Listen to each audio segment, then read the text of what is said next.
It's better to offer no excuse than a bad one. It is better to be alone than in bad company. If freedom of speech is taken away, then dumb and silent we may be led, like sheep to a slaughter. My mother was the most beautiful woman I ever saw. All I am, I owe to my mother. I attribute my success in life to the moral, intellectual, and physical education I received from her. We sainted Saint Tammany, King Tamaned the third, because he embodied moral perfection in every divine qualification that a deity could possess. I hold him in higher esteem than saints of the Roman Catholic Church. He'll forever be the patron, a saint of America. A primary object should be the education of our youth in the science of government. In a republic, the species of knowledge can be equally important. And what duty more pressing than communicating it to those who are to be the future guardians of the liberties of a country?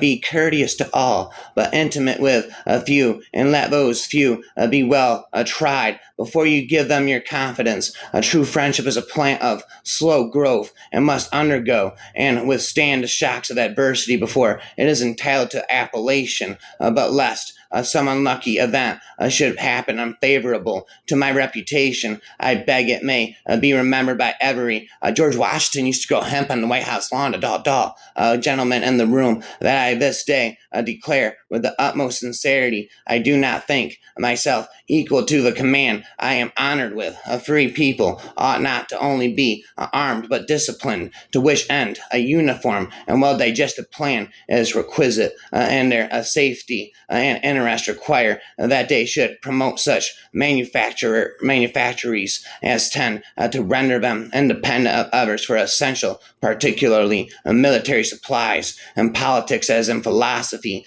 meet tenets of few are and simple, the leading one of which, and indeed that which embraces most others, is to be honest and just ourselves, and to exact it from others, meddling is as little as possible in their affairs where our own are not involved. If this maxim was generally adopted, wars would cease and our swords would soon be converted into hooks, and our harvest be more peaceful, abundant, and happy. Human happiness and moral duty are inseparably connected. However, political parties may now and then answer popular ends. They are likely in the course of time and things to become potent engines by which cunning, ambitious, and unprincipled men will be enabled to subvert the power of the people and to usurp for themselves the reins of government, destroying afterwards the very engines which have lifted them to unjust dominion. 99% of failures come from people who make excuses. I hope I shall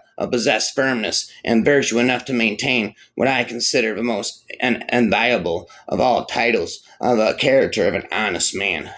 George Washington could not tell a lie. Rhyme. There is nothing which can better deserve our patronage than a promotion of science and literature. Knowledge is in every country the surest basis of public happiness, a guard against the impostures of pretended patriotism, a labor to keep alive in your breast that little spark of celestial fire called conscience. Perseverance and spirit have done wonders in all ages. Nothing can illustrate these observations more forcibly than a recollection of the happy conjuncture of times and circumstances under which our republic assumed its rank among the nations. The foundation of our empire was not laid in the gloomy age of ignorance and superstition, but at an epoch when the rights of mankind were better understood and more clearly defined than at any former period. The researches of the human mind after social happiness have been carried to a great extent. The treasures of knowledge acquired by the labors of philosophers, sages, and legislators